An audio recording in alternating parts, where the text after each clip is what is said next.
It's hour 2 of the Lombardi Line presented by DraftKings. We're live on VSiN and DraftKings Network. Michael Lombardi and Stormy Bonantoni with you. So much to get to as it pertains to the draft because round 1 officially tomorrow in Detroit.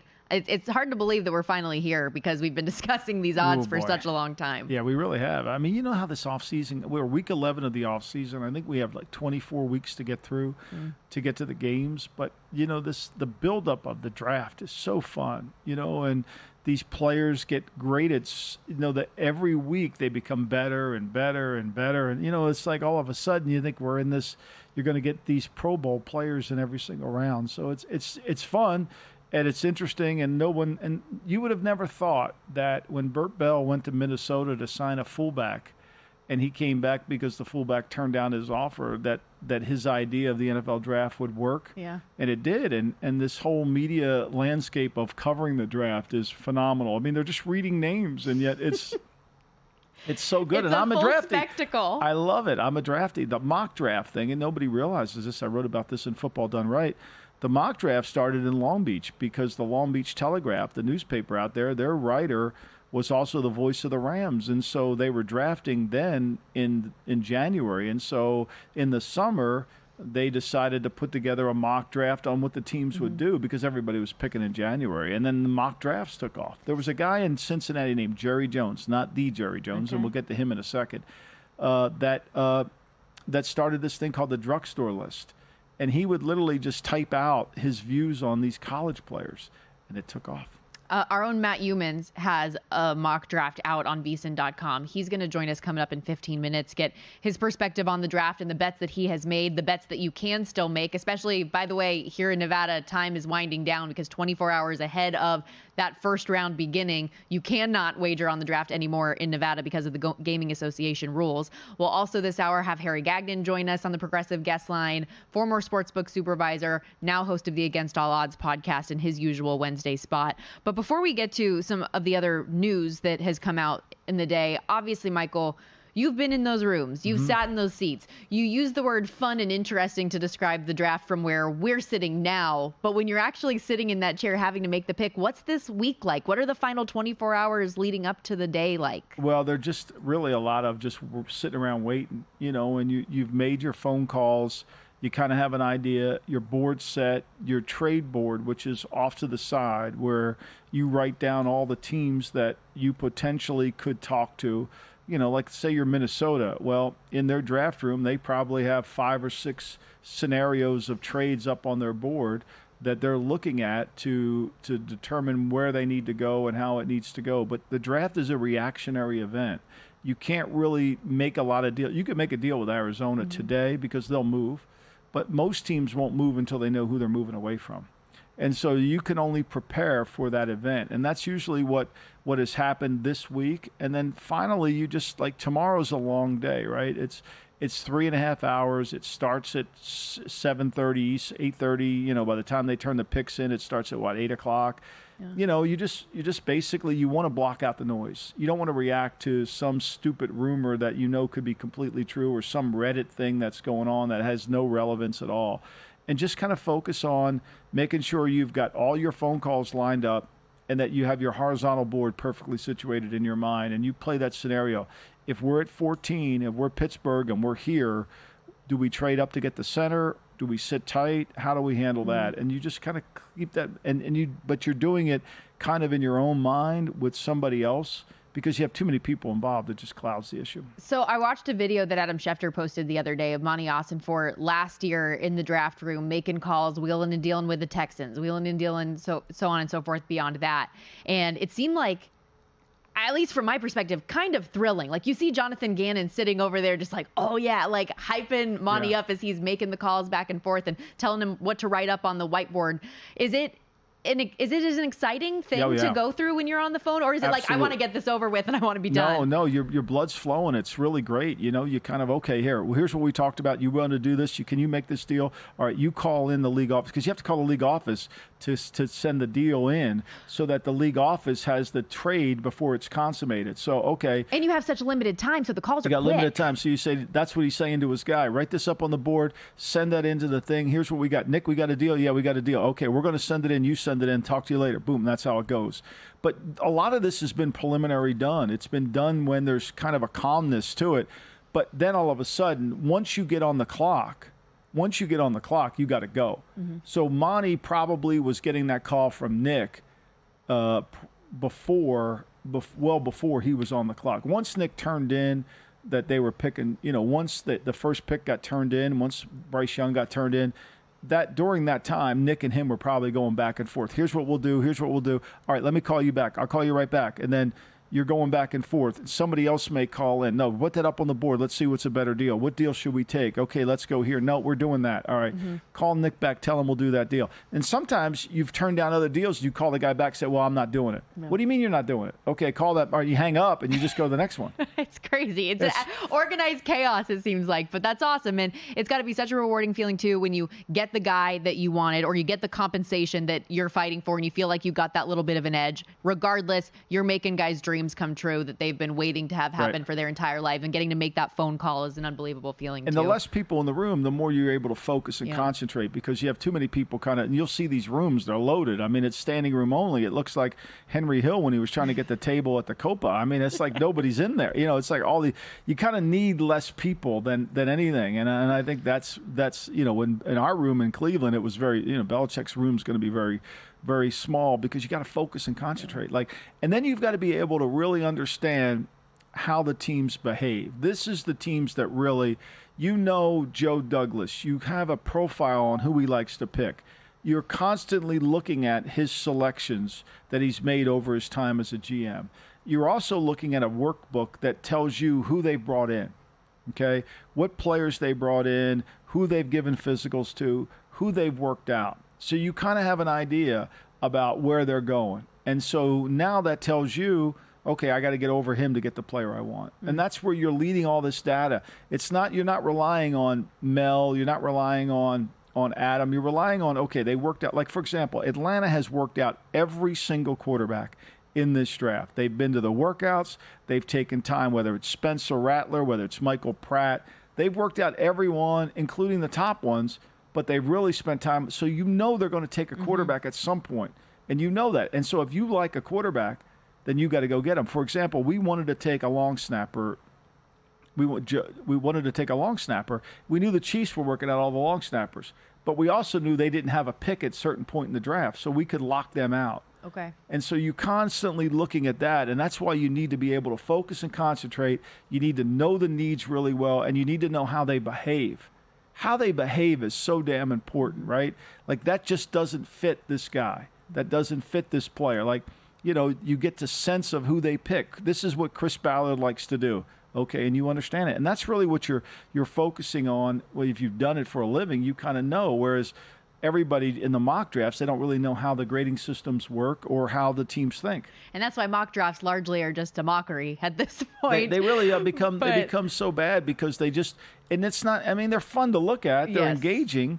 And what you do with mock drafts is you take all that data from everywhere and you load it into an algorithm, and you find out the conversations of who are the top 100 players around the league. To me, a lot of mock drafts are more empty calories than anything else because they largely don't accommodate for trades. And I mean, because you can't, right? You don't know what's going to happen in the moment, but it's all very interesting. And like you said, it's fun to read and see different perspectives.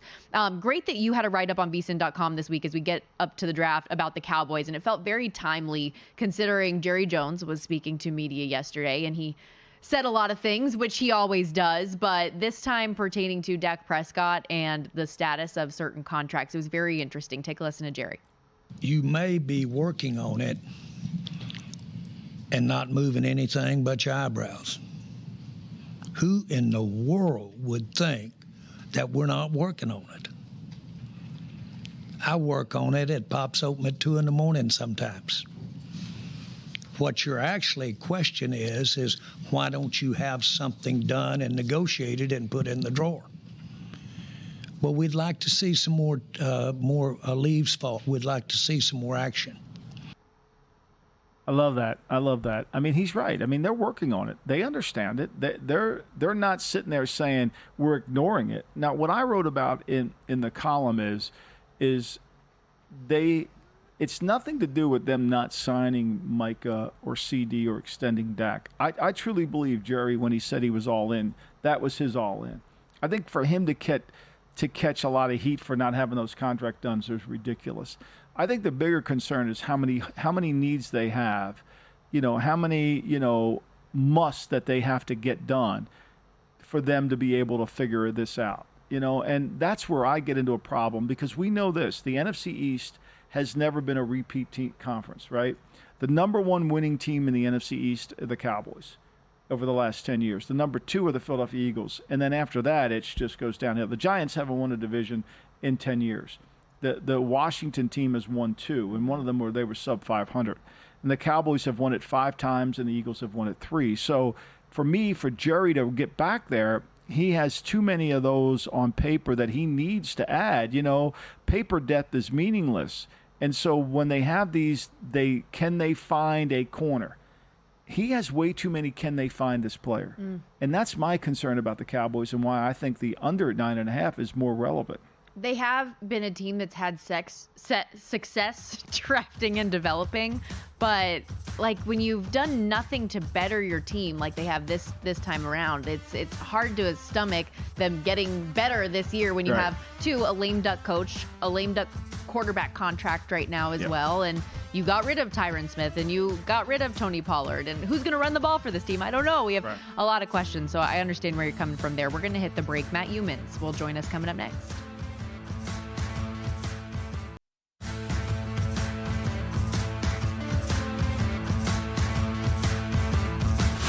This is the Lombardi Line with former NFL executive Michael Lombardi. Now here is your host, Stormy Bonatoni, on VSiN, the Sports Betting Network. Experience the thrill of the NFL Draft with VSiN's exclusive coverage coming up tomorrow, starting at 6 Eastern with VSiN Primetime. Our hosts Tim Murray and Jonathan Von Tobel, as well as special guests Mike Golick Sr. and Jr. will have a deep dive into all the draft prospects and their predictions. Stay locked in for a special edition of the GM Shuffle as well at 8 Eastern, where our guy Michael Lombardi and Femi Abebefe bring you real-time analysis of those first-round picks. Michael's giving out his thoughts on every draft pick and trade as it happens. You won't want to miss it. Watch this special of the GM Shuffle on VSiN and DraftKings Network, as well as VSiN's YouTube page, and then cap off the evening at 11 Eastern with VSiN Tonight, where they'll wrap up the first round action. Our guy Matt Humans, you can also find his mock draft right now at vsin.com/draft. And I feel like this is just the smoothest transition of ever that we've ever. And then of course I'm messing it up verbally. Great. No. Matt Humans is on the line. If you heard that laugh, after he just told me in the commercial break that I better get this right. Matt Humans, welcome in. How are we today? Hey, doing well. Watching NFL Network, listening to Stormy and Michael. What could be better on the eve of the NFL draft? Yeah, it is good. If you're watching NFL Network, you're not watching us, though. I mean, that's the problem. I mean, we're not over there. Matt's got multiple screens. Oh, I got it. Okay. I can listen to your show and watch NFL Network. I bet you're getting well informed. He mutes them. He's a genius. I got it. I love that. All right. So are you buying the 6 quarterbacks in the first round there? Because I certainly am. I worked on my mock draft 8 days ago, so it's a little it's out there a little bit. I still feel pretty confident about most of it. Now, I felt good about pretty good about 5 quarterbacks most of the way. I read your column on VSiN.com overnight after Bill Adee teased it in the newsletter, and I saw your paragraph about 6 quarterbacks. The one player I've doubted the whole time in terms of quarterback is Bo Nix. Is he going to be a first-rounder? Michael, and I called you before I was working on my mock draft, and we talked about Michael Penix and a team that would probably take him in the 20s, and I agree with that. I wonder who's taking Bo Nix late in the first round. So I feel pretty good about 5. I'm not as confident in 6, but if you think if you've been informed that somebody says Bo Nix is going to go in the back end of the first round, I'm not going to argue that. I could see it happening, but that's the one quarterback I've questioned in that group the whole time. Yeah. Well, I mean, look, Stormy, I think beauty's in the eye of the beholder, right, Matt? And all these quarterbacks have issues, including Caleb Williams. None of them are as the worldwide leader would lead you to believe generational. They're good players, but I think we've extended over our skis a little bit in terms of their quality of their play based on college. So, look, I do know this, that coachability and fit within the offensive framework is the words that I keep hearing that fit for Bo Nix. Now, he doesn't throw the ball down the field, all those things, but he protects it. I think it only takes one. And, based on my sources, I think there is a couple teams that like him that would trade back into the first or maybe even pick them. And, again, it really only matters how they play. It doesn't matter where we see them picking them. And I think that's where this whole draft process is wrong. I said this to Stormy. If Sean Payton would have picked Tony Romo when he was in Dallas in the first round instead of getting him as a free agent, everybody would have killed the Cowboys. They would have said they're idiots. But he ended up being the best player in their draft that year. Yeah, and don't forget that the 49ers traded up and traded a boatload to get Trey Lance and took Brock Purdy with the last pick of the draft. And that was a very poor draft class for the 49ers, except it got salvaged by the last pick of the draft, so that can make all the difference. I'm just trying to figure out what the right fit is for Bo Nix and which team towards the end of the first round would take him. And I think the Broncos make the most sense, but we'll see how that works out. Yeah, when you're working on a mock draft, it's about what you think the teams are doing, not what you would do. And you always have to keep that in mind, obviously. Yeah, which I'm sure can be hard to separate yourself sometimes. Matt Youmans, host of VSiN Tonight, weekdays on the network here, 8 to 11 local. Article up again at VSiN.com. Right now, joining us on the Progressive Guest Line. So in addition to your mock draft, though, you also have laid out all of your best bets. I believe 10 of them here. Do you have one or two that you feel like the most confident in, that when you got the information, you see the way things shake out, that you think, okay, yeah, this is for sure going over or under in terms of position? For sure. I mean, okay, yeah, okay. Sure. You know what I mean, yeah. I feel pretty confident in some of them, and those aren't all my best bets. Those were my best bets at the time. Like I said, that was 8 days ago. I've probably got over 20 bets now, but a lot of the bets are on draft positions because you have a market out there with different different numbers on the draft positions at different books, and there were some pretty good numbers up there for me to grab on some players I liked. I did take Brock Bowers over 11.5, and that's an interesting one to me because a lot of people are mocking the Georgia tight end to the Jets at 10. I don't think that's the Jets need at 10. I think they have to go offensive line with that play, with that pick. And I also played the Jets' first pick to be an offensive lineman at plus 120. And I could see Bowers falling to a team like the Broncos at number 12. That's a toy that Sean Payton could work with in his offense. Quinyon Mitchell, cornerback from Toledo. I played his draft position over 13.5. That's one of the ones I like the most. Also, let's see. I'll give you a few more here. I played J.J. McCarthy over 5.5 draft position of plus 135. And I'm going to throw this one at Michael because I know it doesn't make sense to me, and it probably doesn't make sense to Michael. I'm just trying to figure out who would take J.J. McCarthy in the top 5. The more I sit down and look at it, I said, okay, the Patriots probably not going to do it at 3. As Vikings trade up to 3, they're probably trading up for Drake May. Maybe the Giants take McCarthy at 6, but hey, that's over 5.5. That's one I like, and that's one I bet here in the last 36 hours is McCarthy over 5.5. Michael, what do you think of that one? Well, I think that makes sense. I think he has moved up a lot of boards, and I think that you can't predict. I think the Giants certainly could be in play. They're trying to move up for somebody, whether it's Drake May. Now, could they be trying to move up to 4 to get Marvin Harrison? I don't see that, but Harrison fits what they do. But they're telling people privately they want to move up to get a quarterback. Same thing with Minnesota. Minnesota wants Drake May. I think that's the guy that they do want. That's what they're telling people, so we'll see. I think that the one I like the most, Matt, and obviously I'm not a betting man, so I don't bet. I mean, I like the Bo Nix going over 32.5. I really like that one. I talked about that in my draft, but I like Byron Murphy to go in I think today – I looked at the DraftKings since I'm here. I think it's 15.5 in the first round, and I think he's going to be a top 10 pick. And he's starting to gain some momentum now. And you have him going 9 to Chicago. I think he goes 8 to the Atlanta Falcons. And I think ultimately, you're right with the Tennessee Titans taking a receiver, even though I think they need an offensive lineman. Yeah, Byron Murphy under 16.5 is another draft position play I made there because I think he's got a decent shot to go in the top 10. So under 16.5, had to lay a little bit more juice on. I wanted to around 180 on that one. But Murphy's a 300-pound run stopper. there are some comparisons, and these are always a stretch. But he's been talked about in the Aaron Donald terms, which is he's not going to be Aaron Donald. But if you're trying to make a comp to some players, that's what some draft analysts have made the comp to.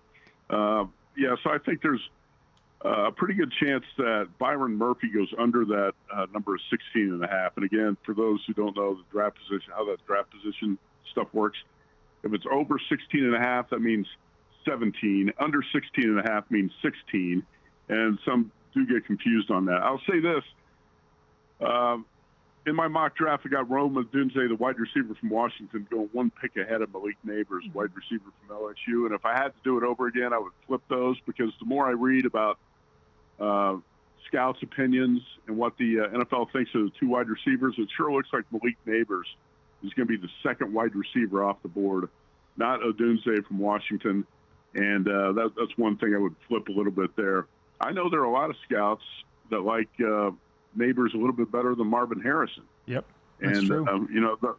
Though I don't think Neighbors are going to go before Harrison, that's something you have to keep in mind.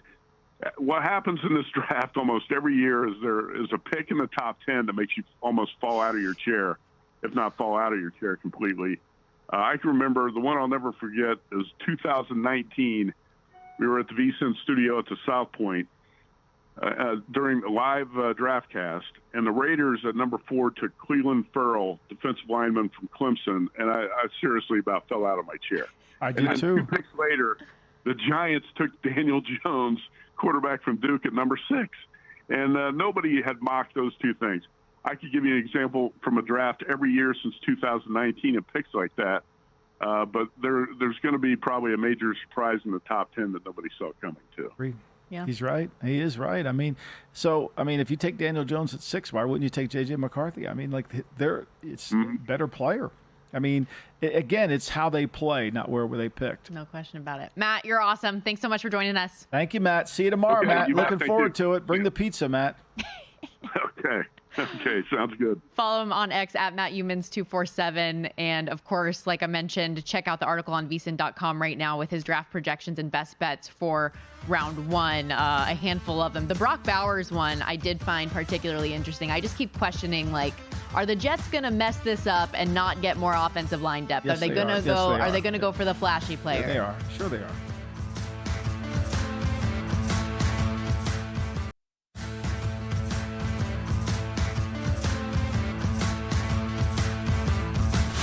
This is the Lombardi Line with former NFL executive Michael Lombardi. Now here is your host, Stormy Bonatoni, on VSiN, the sports betting network. For a limited time here at VSiN, we're offering 2 weeks of our exclusive betting splits for free when you sign up at VSiN.com/splits. The VSiN betting splits page is updated with DraftKings odds every 5 minutes, so you can see changes in all the action. Find out where the public's betting based on the number of tickets and where the money doesn't match the public opinion. You can check out not just today's action, but future events as well. Take advantage, though. This offer is for a limited time. VSiN.com/splits is how you can claim your free 2-week access to VSiN's betting splits. And we had some news that just came through quickly. Apparently, one record-breaking deal was not enough for the Lions today. Earlier this morning, they signed Amon-Ra St. Brown to become the highest-paid wide receiver in average annual value and guarantees. And then moments ago, Mike Garafolo reporting Penei Sewell will now be the highest-paid offensive lineman in the NFL. 4 years, $112 million, $85 guaranteed. Wow, a lot of F-150s going out the door, aren't there? A lot of money coming in, huh? It must be selling cars in Detroit. I guess so, in the Motor City. Yeah, there we go. Harry's probably got 2 of them. Yeah, so with that in mind, a great segue there. In addition to those deals, there's a little thing called the draft coming up in Detroit beginning tomorrow, and our guy Harry Gagnon certainly has some wagers as it pertains to the NFL draft. Host of the Against All Odds podcast, former sportsbook supervisor Harry Gagnon joining us on the Progressive Guest Line. Yeah, so what about it, Harry? You're laughing. I know that means you've got some dollars invested. That's wild. That's something else. Boy, Detroit shelling out the money. No, listen, guys, Michael, I've been trying to get Bill, our buddy Bill, to give me a raise for years over the ring, so that's not happening. Yeah. Bill's not selling the F-150s like Detroit seems to be selling, like Ford Family. But look, the guy's a legitimate, and he's playing right tackle. He could easily go over and play left tackle and be a top 5 player. That's the thing that I wanted the Bengals to take him. Not that Chase isn't a good player, but I knew whoever took Sewell was going to get a top 5 player at his position. And when you get that, you got to pay for it. And you're never going to, and if he made it to the open market, he probably would get this deal or if not better. So applaud Detroit. Look, there's the next one we're going to hear will be the Jared Goff deal. And what they pay Goff will be fascinating, because if they pay him in the same level that of the top quarterbacks, this is what happened to the Rams. They were like, wait a minute, that's not the deal. So it's interesting they've gotten St. Brown done, and Sewell done before they've gotten the quarterback done, which tells you what they prioritized, and probably it's harder to get a deal with the quarterback. Yeah, and when they drafted Sewell, I know a lot of people thought, well, that was a great pick, but also people wanted to go more a more luxurious type of wide receiver at the time. Of course they do. Yeah, of course they do. But again, you have to shore up your offensive line, and he's fantastic. And you just have to. Sometimes you have to just, if that's your first pick, you got to shore up the line, and that's what they did, and they just did it now with signing him, do a monster deal. That's great. And with the offensive line, too, we were talking earlier, that graph that Schefter tweeted out earlier about players that hit and players that don't historically in the draft. Offensive linemen were 1, 2, 3. Yeah, 1, 2, 3 that hit the most. So and wide receiver wasn't just the lowest position at 27%. The next position was tight end at 33%. So there's a gap between that, right? There's a huge gap between that. Sure. And Harry, go ahead. I was going to say, guys, you just mentioned the offensive line. You hit a lot, except it seems like whenever the Giants or the Jets draft an offensive line, it just doesn't work. It seems like for everybody else it does, but the Jets and Giants, it doesn't. Yeah, the Giants' offensive line has been offensive for a decade now. They can't seem to make it work. You, though, by the way, it turns out have an offensive line bet when it pertains to this year's draft. What do you have for us? I got a couple there. First, how about the Texans with their first in the draft going tomorrow with their first pick? The Texans take an offensive lineman at plus 230. This team was special last year. The team got a ton better in the offseason. Defensively, they shored up their line with Daniil Hunter, who had 16.5 sacks last year, best season of his career. But on offense, they got Mixon, they got Stephon Diggs now. Plus, they had already had a solid receivers in terms of Bell, Collins, and Schultz.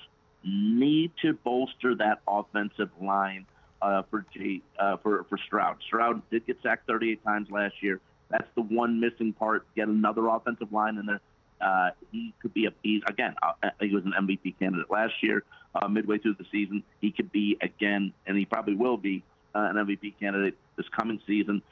Get an offensive lineman, shore up that line, and the Texans are ready to roll. And by the way, also another offensive line pick, I think Carolina at plus 210, take an offensive lineman with their first pick. I mean, I know like Bryce needs wide receivers. I know Bryce Young needs wide receivers, and wide receiver for the first pick for Carolina is the favorite, minus 135. But at plus 210, I think you got to go offensive line. The value is in the offensive line. You got to give him time to throw. He was sacked 62 times last year, guys, for 477 yards. I know Deontay Johnson they picked up in the offseason from Pittsburgh. Adam Thielen, who they got from Minnesota the year before, did have a great season. They had 103 receptions. And just to show that 62 times sacked last year for a rookie on a team that doesn't have a lot of weapons, Mahomes 27 times, Josh Allen 24 times, Tua 29 times. And those guys were fantastic during the regular season. You got to shore up that offensive line. Get Bryce Young, an offensive lineman in Carolina, first pick at plus 210. Is there a player, how about a player prop that you like, Harry?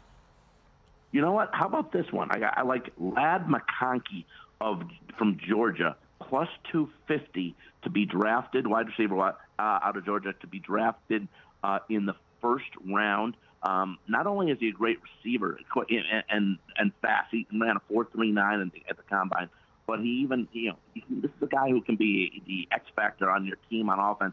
He's a guy that can run reverses. He's so fast. He can run the ball too. He had in all 3 years playing at Georgia, he had rushing touchdowns in all 3 seasons. And again, a guy who's got sure hands and he's quick. I think at plus 250, you're looking at a team. Maybe Bill's draft, I believe 28. They need definitely to help Josh Allen out at wide receiver. They and also I think a couple weeks back I gave out Kansas City with a 32nd pick to draft a wide receiver with their first pick on the show, and I think that's another situation right there. With the Rice issues, in Kansas City, you need to get another wide receiver. And at 32, I think Kansas City, that would be a great pick for the Chiefs, where you can get a guy coming from a winning program, going to a winning program in Loudoun County. Harry Gagnon, host of the Against All Odds podcast, joining us on the Lombardi Line on the Progressive Guest Line. We also, in the NBA, have a couple of games coming up tonight. 2 tonight, 3 tomorrow. Anything that intrigued you on the slate as it pertains to the 2 games coming up this evening? Boston, a big favorite against Miami, and OKC laying 7.5 against the Pelicans. Yeah, I'm not a big fan of this series between Boston and Miami. I mean, I wouldn't look, even if Miami were to, after I expect Boston to get through tonight and go up 2-0. Even if Miami were to take Game 3, I don't expect anything else from Miami here. I just don't love the series overall, but I do think Bam Adebayo over 9.5 rebounds, you get plus money at plus 102, is a pick that you look towards. He averaged 10.5 boards during the regular season. I'm kind of going the other way on Against All Odds. Styles making fun of me here, but I did have D'Angelo Russell the other day going over 2.5 threes after he went 1 for 9 before, and he had 3 threes in the first quarter. So I'm going to go the other way here because I mentioned Bam averaged 10.5 boards during the regular season, but he's had just 6 in Game 1 versus Boston. I think it's a bounce back game for him. In fact, he's had no more than 7 boards in 5 straight games. Big game out of Adebayo tonight. Also, I think the Pelicans did get their chance. They had their chance out of all the teams, road teams in Game 1. They had their chance to steal one. They didn't get it done. I think Oklahoma City can roll here. I'd lay the 7.5 here. Jalen Williams has been fantastic in the second year out of Santa Clara. He had 19 points in Game 1. He averaged 19 during the regular season. He's going to help this team out. And Chet Holmgren's fantastic, too. I had 11 rebounds in Game 1. He's a guy who can control the middle. So I think Oklahoma City rolls. And also, like I said, on the player prop, Adebayo over 9.5 boards for the Heat tonight against the Celtics. And you like the Lakers. You think the Lakers are going to be able – one thing I've noticed, Harry, in this playoff is these older teams like the Phoenix Suns with Durant and Beal, not that Booker's old, but they seem to fade late in the game. I mean, this is 2 games in a row. Mm-hmm. The Suns are right there with the Timberwolves in the third quarter, and the next thing you know, it becomes a 20-point game overnight, and you didn't see it coming. And the Lakers, the same thing. They've played the Nuggets really well. I know it was up in the altitude, but in the fourth quarter, they just seem to not be able to hold on. And you like them at home with getting the 1 point. I do like them at home tomorrow. Yeah, you mentioned Phoenix. Very disappointing in those 2 games in Minnesota, Mike. But I'm going to take the Lakers plus the 1 point. I know it's 10 straight losses against Denver, but I think head coach Darvin Ham going to get these guys all together, and they snapped the streak in L.A. LeBron and AD have put up their numbers in the series. D'Angelo Russell, I just mentioned, was big in Game 2, and I expect him to be on fire in Game 3 as well. In fact, I expect everybody to contribute. Everyone has to contribute for this team to knock off Denver, and I think that's going to happen in Game 3. L.A. has been so close, but they just can't knock off the Nuggets, but they get it done tomorrow night. I know L.A. feels Denver is getting the bulk of the, 50-50 calls after the post-game interviews and everything. You watch. The Lakers will get the calls at home tomorrow night. This game goes 2-1. Lakers steal one here and get back in the series. I did give this out at Denver to win the series 4-2, but again, Lakers get it done on Thursday. Okay, there we go. Good luck with your bets, Harry. Thank you. Always, guys. Take care. Good luck. See you. That's Harry Gagnon. Follow him on X at AAOHarry, the Against All Odds pod. We're going to hit the break here. Closing out the show next with a little Why Not Wednesday. Might this player get drafted on Thursday? We'll discuss.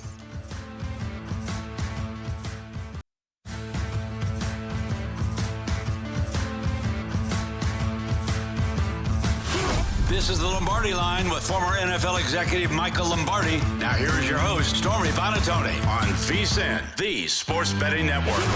Don't miss out on any of the NBA playoff action at DraftKings Sportsbook, an official sports betting partner of the NBA. From the play-in tournament last week all the way through the finals, DraftKings Sportsbook has you covered with same-game parlays, live betting, odds boosts, and more. Download the DraftKings Sportsbook app now and use our code VSiN. New customers that do, bet $5 and get $200 in bonus bets instantly. That's code VSiN, VSIN, only on DraftKings. The crown is yours. Maybe a stupid one, but I'm just spitballing here. Can it make you say why not? That wasn't a stupid question. It's time for Why Not Wednesday. I mean, why not? You know when they say it's so crazy it just might work? And we're doing Why Not Wednesday today with a little twist, because usually we're looking at long shot odds. Could you say why not to them hitting? But we just have so many draft-related questions that we just need Michael's opinion on these things. So starting with the Arizona Cardinals, who are sitting at pick number 4 overall. We've talked a lot throughout the show today about how Monty Ossenfort kind of can do whatever he wants here. He can accept trade propositions. He can stay there and take a top-tier wide receiver. So could you say why not, Michael, to the Cardinals just saying, no, we're going to keep this number 4 pick and get the best guy on the board? No, why not here? I think they're determined. They need a trade. Yeah, they want more picks. Okay. I think they want more picks, and I think, they're waiting for a haul. And no one's been willing to give them a haul yet, but that doesn't mean they won't. They know they have Minnesota desperate. They know they have the Giants. They know they could have the Raiders. I don't think they pick here. I would not say why not. I would say they make the pick because I just think they feel like they need so many other positions that they can improve their team by adding more draft picks. How much do you think will be dependent on which quarterback is available at that spot? I think that's a great question. And, I think that's where they can't get what they want right now. And if it's May, then, if you're Monty, you might have hit a home run because Minnesota wants to come up to get May. And there's talk that's who the Giants want. So that's why there's not going to be a trade made before the draft. I don't believe so because you don't know who you're trading to. Mm-hmm. One team that has been rumored to potentially be trading up for a quarterback or could just grab one where they currently sit at number 12 is the Denver Broncos. Could you say why not to them leave in the first round without a quarterback? No. The Broncos are picking a quarterback. I think the Broncos want a quarterback. I think they know who they want. I think they know who they like.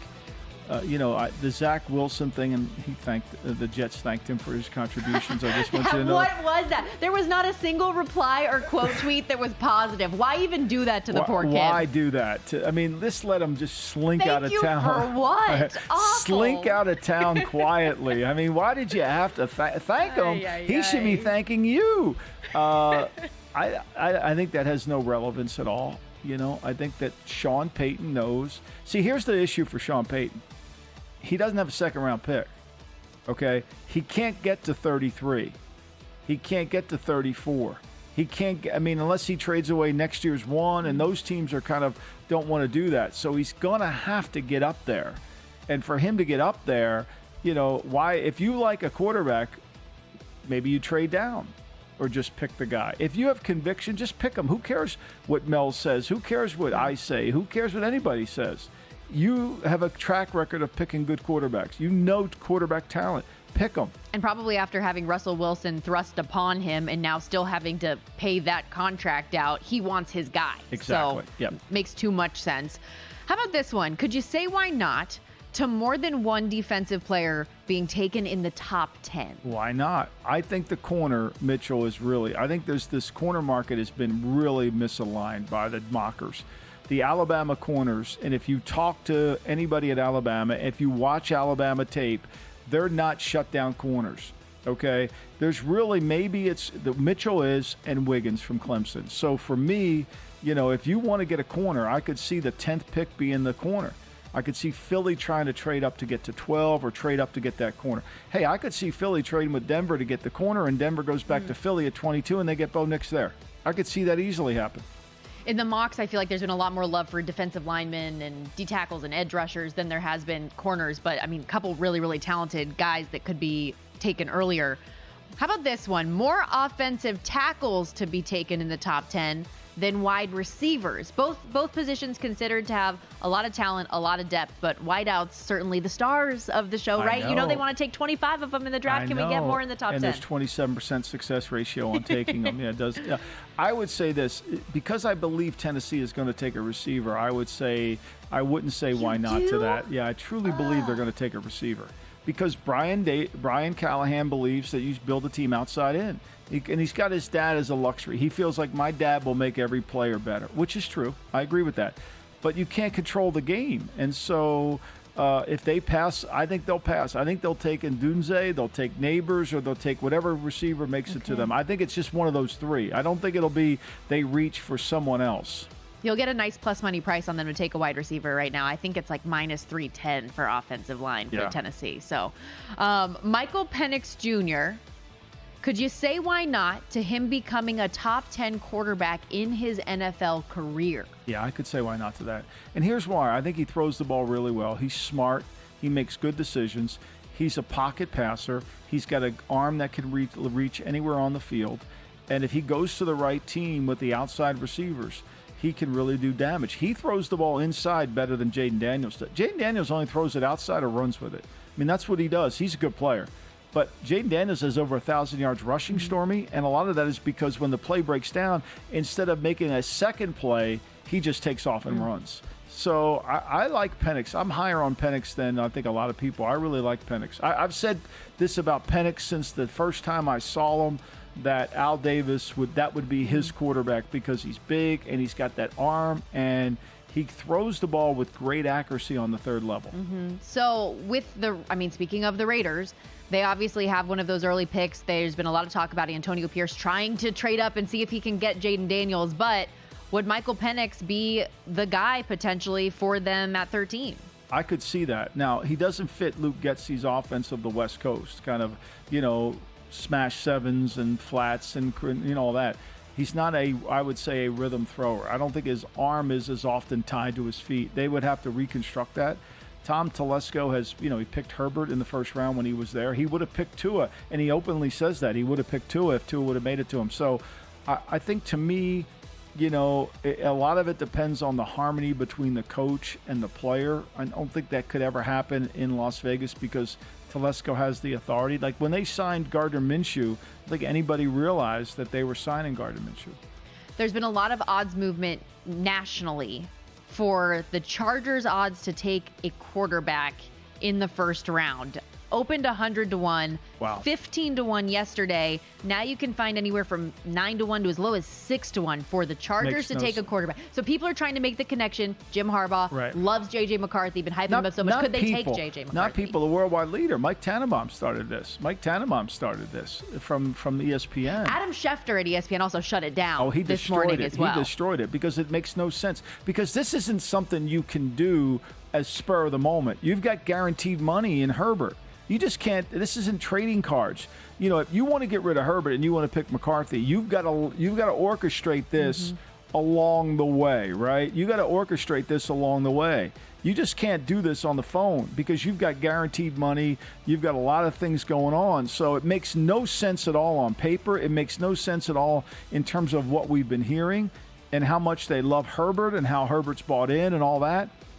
But it's something that look, let's face it, it's one of the things, and then the betting numbers move to it. People have actually been stupid enough to bet it. I don't know why they would.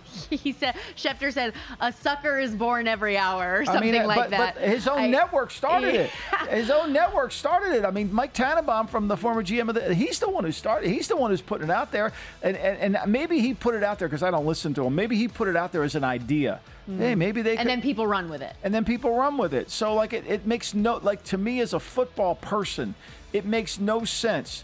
What I said about Kyler Murray was I wouldn't have played Kyler Murray last year because I wouldn't want to guarantee him. I wouldn't want him to get hurt and then have to guarantee him. The Cardinals made a decision they were going to pay him. Okay, that's great. I wouldn't have done that. But that was logical. This is not logical. I didn't even ask the question, but it's no, I can't say why not to the Chargers selecting a quarterback with their first-round pick. Last one here, final 30 seconds. Could you say why not to the San Francisco 49ers trading Brandon Ayuk tomorrow on draft night? I could say why not to that. I don't think it's no. Dagger in my heart. It doesn't. I've laid it out to everybody.